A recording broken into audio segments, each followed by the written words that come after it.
Hello headbangers, welcome to the club.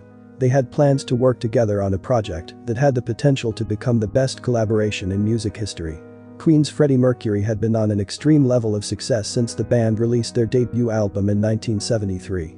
Known for his penchant for transcending genres, ranging from rock and pop to opera and disco, he had the utmost respect for Michael Jackson, who was also at the height of his own reign. The two also shared a mastery of charisma, along with a great confidence, to try out new ideas, as shown in their music videos and concerts.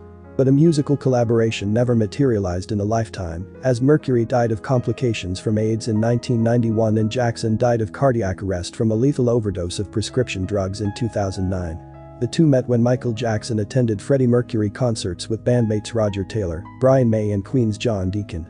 In the early days, 3-4 years ago, he used to watch our shows at the Forum in Los Angeles, and I think he liked us, and then I met him, Mercury told journalist Lisa Robinson in 1983. He kept coming to see us, and then we started talking, and during those days we went out together.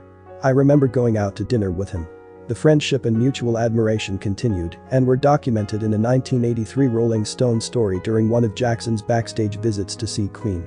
When a reporter asked Jackson if he was a Queen fan, he replied, "I'm a Freddie Mercury fan." History continued to document their interactions. The band is happy. Michael is shy, standing quietly in the doorway until Freddie sees him and jumps up to gather him in a hug. Freddie invited Michael. He's been calling all week, mainly about the possibility of working together. The two have been friendly since Michael heard the material Queen recorded for the game and insisted the single had to be another One Bites the Dust, continued the Rolling Stone story, adding what Jackson said, "Now he listens to me, right, Freddie," with Mercury replying, "Right little brother.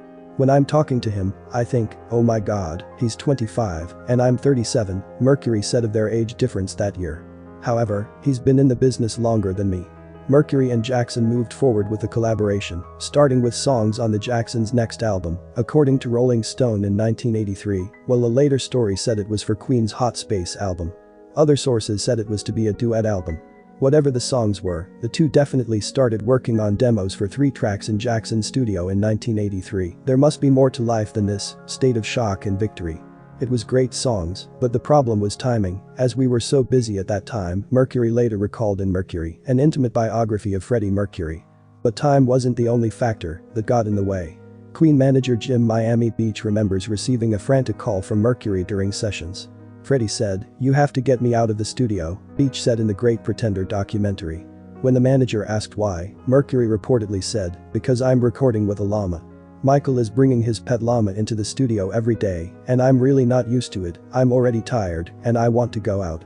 Other reports revealed that Michael Jackson was not satisfied with Freddie Mercury's cocaine use in his home.